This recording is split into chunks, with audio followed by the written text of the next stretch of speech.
Nagbabalik na naman ang inyong tagapaglingkod ng mga balita at pawang katotohanan lamang. Naging mainit nga na usapin sa mundo ng social media matapos ideklarang isang bayani ng Pilipinas matapang na bumanat si former President Rodrigo Duterte sa mga bangat na umano'y sumisira sa bansa.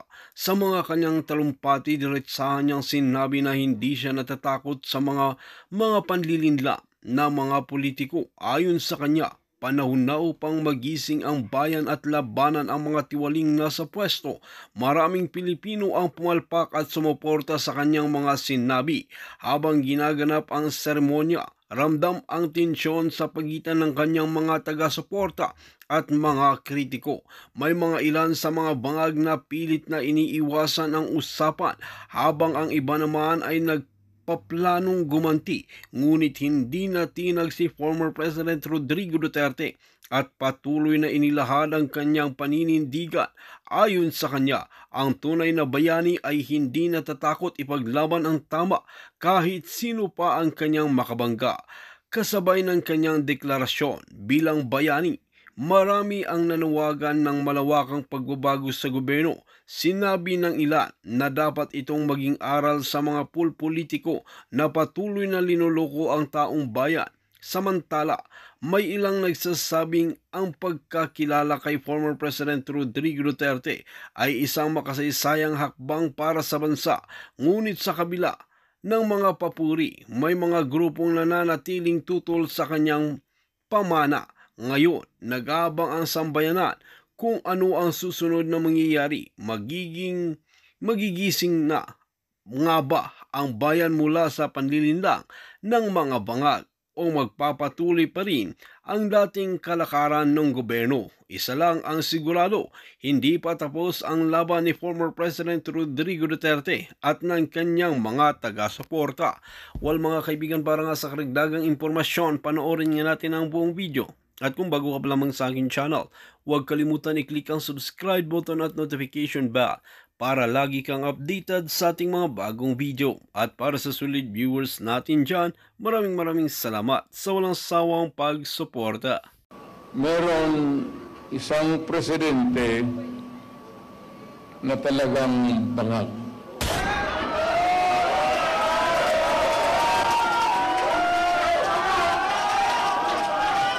Hindi naman buang, pero yung bisyo ng droga, long term yan. Maging ulol si Marcos,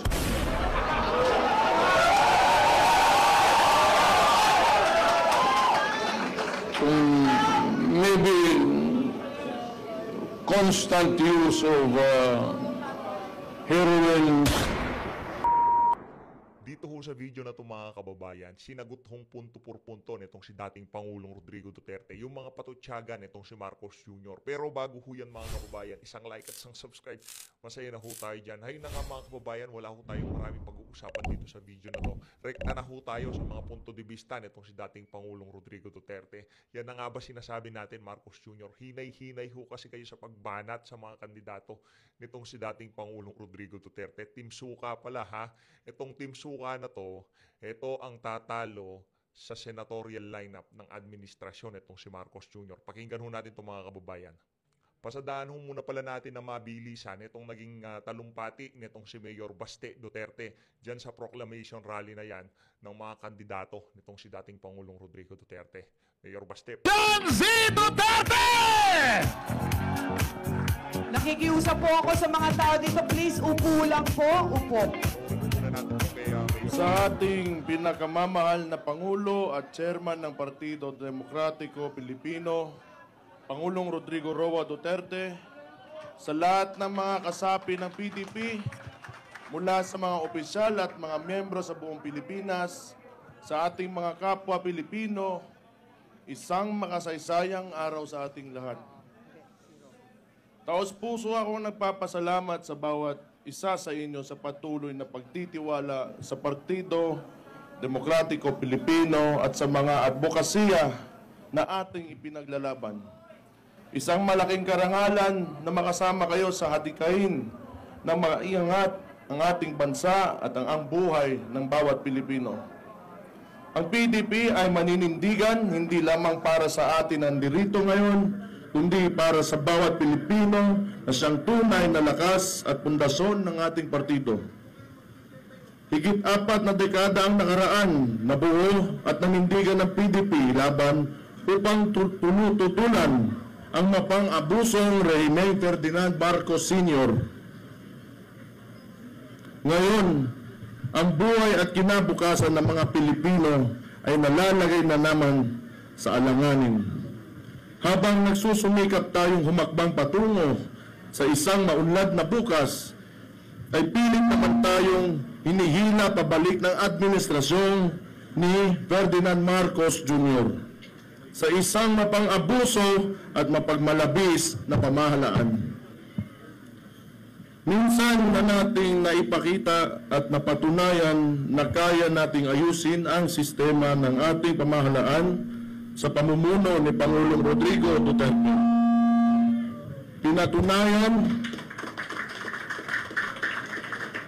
Pinatunayan natin na kaya nating magsilbi sa bayan na may disiplina, sa sarili, walang kalabisan at walang pang-aabuso lalo na sa pera ng taong bayan.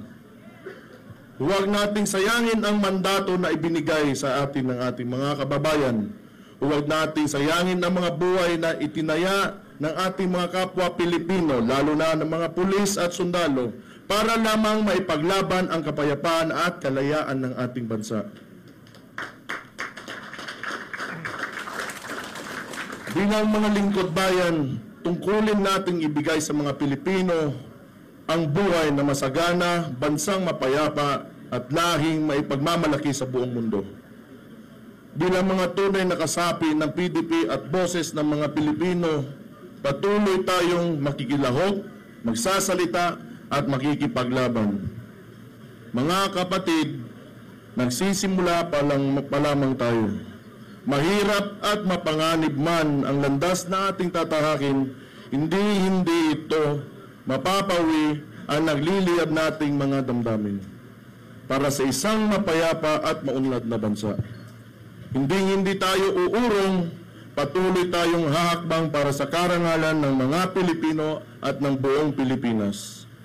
Walang makakapigil sa atin kapag tayo ay magkakaisa at buong pusong mag-aalay ng ating buhay para sa kinabukasan ng ating pinakamamahal na bayan. Ipaglaban natin ang kinabukasan ng mga kabataan. Ipaglaban natin ang kapayapaan. Ipaglaban natin ang malinis, tapat at makatao na pamahalaan. Ipaglaban natin ang ating bayan. Mabuhay ang PDP! Mabuhay! Mabuhay ang Pilipinas! Mabuhay! Mabuhay ang Pilipino! Mabuhay! Maraming salamat sa inyong lahat. Mabuhay si Master! Mabuhay kay Mayor Baste Duterte! Ayun na nga mga kababayan, rekta na ho tayo dito kay dating Pangulong Rodrigo Duterte. Heto na ho, si Tatay Digong na ho ito. Ano walang iba kundi ang ating former President Rodrigo Roa Duterte. Nandito po ang ating former Executive Secretary. Bigyan po natin ang masigabong palakpakan, Salvador Medardea.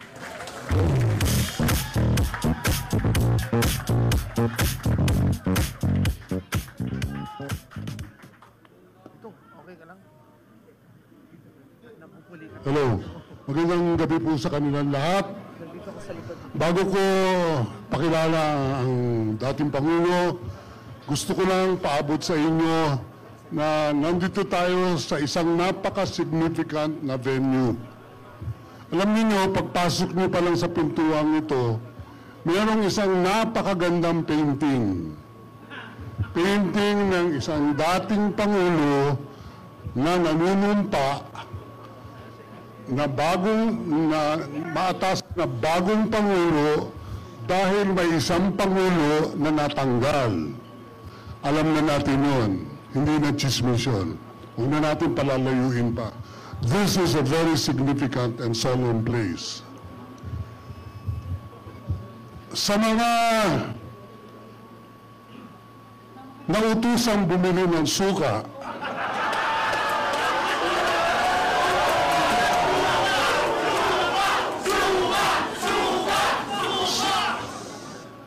Bundok, abogado yan. Correct. Si Bato, magiting na general yan. Correct. Ko, hindi ko na sasabihin saan magiting yan. Malasakit yan. Isa pang magsusuka, si Himlo, abogado yan. Si Atty. Lambuino, abogado yan. Hindi po. Si Atty. Marcoleta, Congressman Marcoleta, isang respetadong congressman, isang magiting na abogado. Meron tayong isang master theologian, si Pastor Kiboloy, at isa pang magiting na abogado at dating executive secretary na gwapo kagaya ko, si Atty. Vic Rodriguez.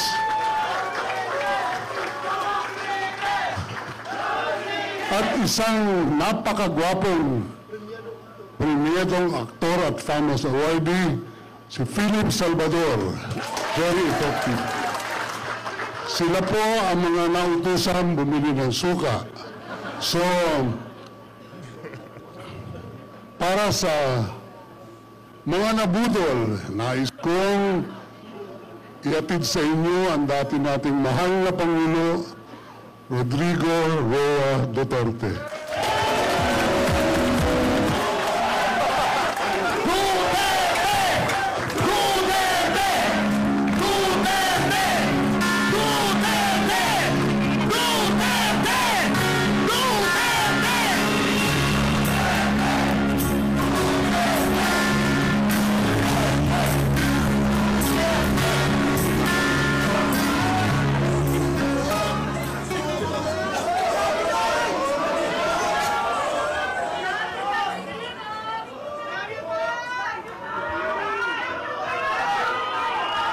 Pero kung tumakbo ng senador, itong si Tatay Digong, wala na, tapos na eh. Kumbaga, meron na tayong ilang sure win dyan. 3. Senator Bato, Senator Bongo, Tatay Digong. Tapos, hihilahin na lang pataas yung mga kasama pa niya. Kasi kulang pa ho yung senatorial lineup nitong si Tatay Digong. 2 pa ata o 3. Basta kulang pa ho yan. Pero kaya kung sakaling tumakbo yan si Tatay Digong, sure win na yan.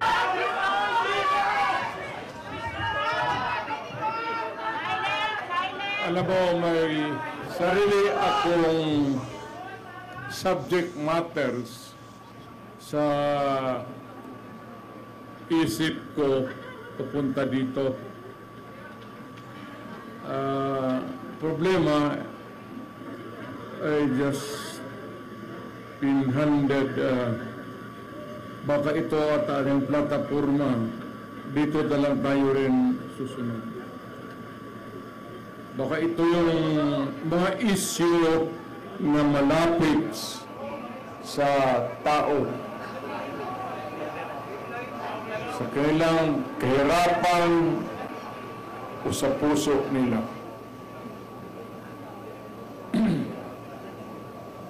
Alam mo,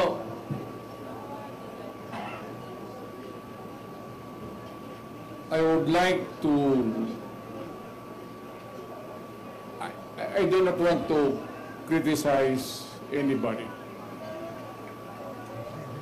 But, you know, however you do it, basta nandiyan ka sa gobyerno, ikaw yung nagdadala ng, ikaw yung timon, talagang mahirap.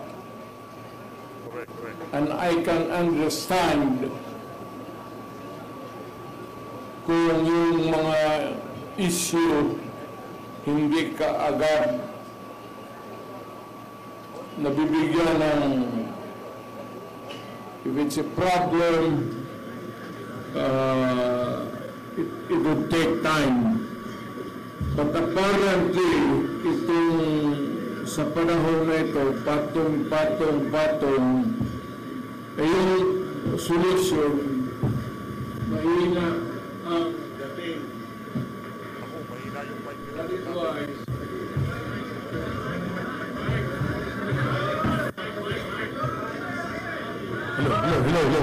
Hello, excuse me.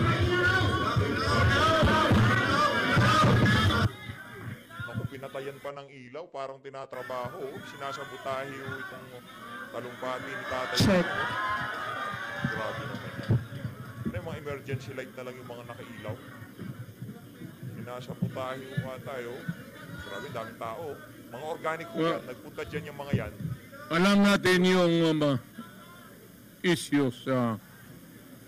Hindi na natin pag-usapan dyan kasi lumalalim ang gabi. Alam ko kanina pa kayo.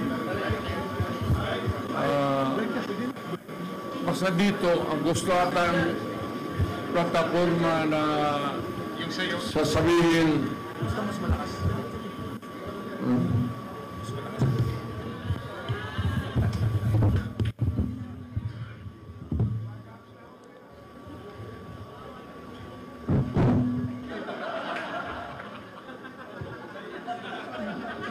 Kalimutan ko itong siya. Well, sa madaling sabi, maraming issues. Hindi ko naman sinasabi na kaya natin kung tayo ang nandyan sa Malacanang. No, it's not that easy. I have been there. But the guy is simply taking his time to come up with the solution of the problem. So kagaya nitong bigas, which is really tumatama yan sa tiyan pati sa puso ng Pilipino, hindi niya nakuha yung pinaka. Either is subsidized or whatever, but it goes on up and nahihirapan po ang Pilipino to cope up. Bukang hindi niya kaya na habulin yung presyo. Yan na lang sa pagkain. Huwag na yung iba. Tuloy natin yung graft and corruption. Nandyan yan eh. Baski anong klaseng administrasyon. Pero yung immediate, urgent need to solve is really itong presyo or the price of rice. Correct. Kailangan ni baka ako kung sa panahon ko sinasabi ko total we are endorsing the candidacies of so many bright Filipinos dito sa atin. Baka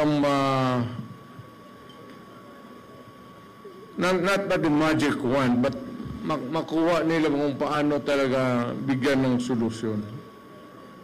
It's either you import and go down or whatever, but sad to say, the Philippines is agricultural based ang country natin.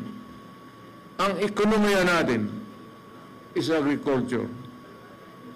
Ang problema, yung pagkain mismo, hirap tayo. Well, of course, yung mga dumadating na typhoons could be one of the factors that can be, palagay na natin, hirap tayo maghabol.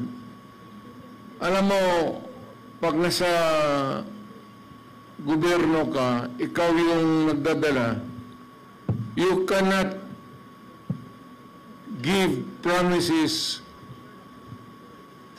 Panay na lang ang pangako mo and you keep on, promising people for so many things. Pero itong pagkain, talagang unahin nila.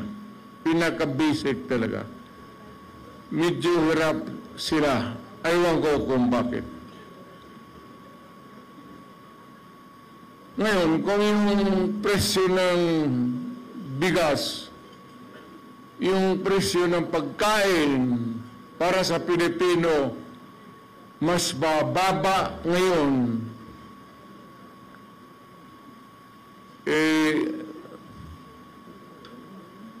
noong panahon na umupo si Presidente,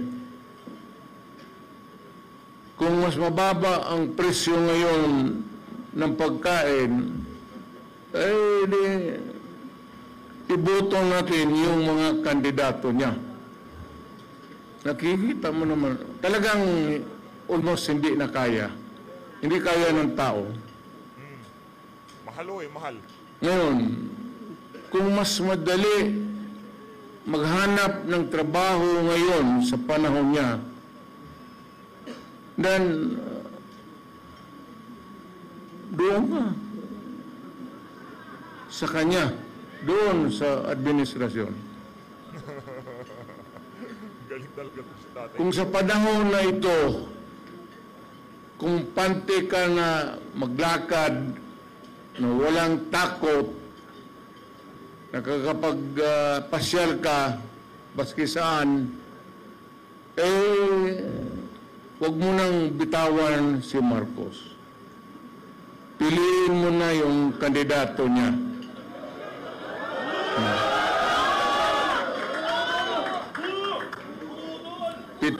Pero pag sinasabi ko yung pag nagsasalita ako, gumaganyan ako, ibig sabihin, ito yung kapalit.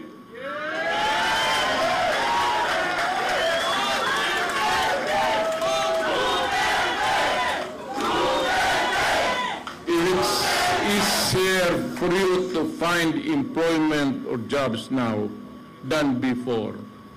Did go for Marcos. Yan ang sabihin ko na medyo basic na hindi nila mahabol. Ngayon, kung bas minus yung droga at krimen ngayon kaysa noon. Ayun ho, speaking of droga, ayan ho ngayon mga kababayan ha, hindi na ho nila itinatago, ibinablog na ho nila ang paggamit ng illegal na droga dito sa administrasyon na to. Ngayon, kung ang ipinagbabawal na gabot, ngayong mga panahon na to, talagang yung tipong kagaya nung panahon ni Tatay Digong, talagang takot yung mga drogista at nagtutulak ng ipinagbabawal na droga. By all means, iboto nyo yung administrasyon, yung lineup ng administrasyon. Pero kung mas masaya kayo doon sa kung paano i-handle ng nagdaang administrasyon itong salot na gawain na to, alam nyo na ho gagawin. Nandyan yung mga kandidato ni Tatay Digong. Tuloy. Panahon niya, pag-upo niya, naabutan pa niya yung, yung pinapairal natin na law and order, kung kaya niya ito, kung kaya niyang putang ina.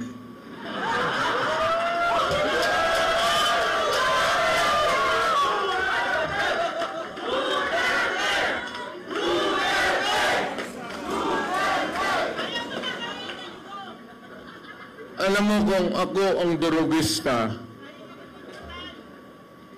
kung may gano'n ako, at bakit sa utak ko, bakit hindi? Total, kasama ko naman sa presidente sa hit-hitan.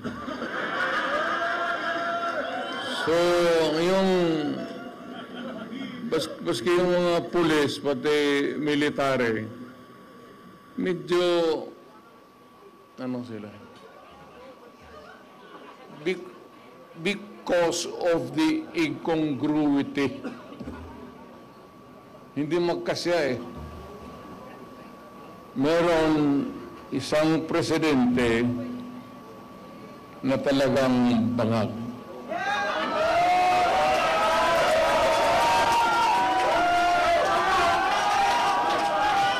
Hindi naman buang,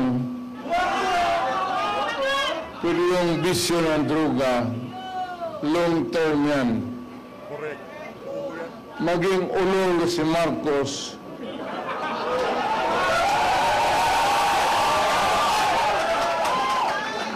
kung maybe constant use of heroin, aabot pa siguro siya ng 80. Pero pagdating sa panahon na yan, hindi na siya gumagalaw. Hindi, nakatindig lang yan sa kwarto niya. O matutulog. Siguro ganito ho yan eh. Noong magki-kick off rally ang Partido Federal, inaasahan na ho nila na marirase itong mga issue na to pagka nag-kick off rally ang PDP laban. So ang nasa utak nila, inunahan na ho ni Marcos Jr. Kumbaga inunahan niya ng banatan itong mga kandidato ni Tatay Digong. Kesyo pinabili na suka. Ngayon, ang ganda ng atake ng ating mga kandidato. Talagang lalo lang, kumbaga gusto silang kumbaga pagmukhaying mahinang klase, walang mga pinag-aralan. Nagkalitaw-litaw ho pala ang tataas ng mga pinag-aralan. Yung kanilang mga educational attainment, yung kanilang mga experience sa public service, kung yung kanilang prinsipyo, yung kanilang paninindigan. Talaga hong na-emphasize yung mga ganong karakter ng ating mga kandidato. Kaya maliho talaga ang atake nitong si Marcos Jr. Ngayon, sasagot na ho itong si Tatay Digong. Matindi ho yan. Yung hindi lang ho pala pulburon ang binabanatan nitong si Marcos Jr. Hero ho, hero. Hero ho binabanatan niya. Ganito na lang, marami tayong problema. I think the Marcos government has fallen short of the expectations. Ako, hindi ko ma-compare kasi pwede kong sabihin, mas mabuti siya ngayon kaysa aking panahon. I can even concede na ganon ang nangyari. Pero it would not be a good reason for you to solve the problem just because you are doing right, more rights than the wrong ones that the other guy had committed in the past. Na ibig sabihin niya kung sabihin, wala yung si Duterte, mahina kasi gano'n, okay. But it's not me. It's the Filipino people. Ang tignan mo ang Pilipino, huwag kang magturo dyan sa mga kalaban mo, kagaya ko, kasi ako, hindi na ako kandidato. Ngayon, kung mag-usap tayo, ang pag-usapan natin kung ano ang mga tao na pwede natin gawin na makatulong sa atin, mailagay dyan sa Senado para maski batas na lang ang habulin natin or a policy that is enunciated by Congress, particularly about the drug problem and itong ekonomiya. Itong ekonomiya, mabigat to.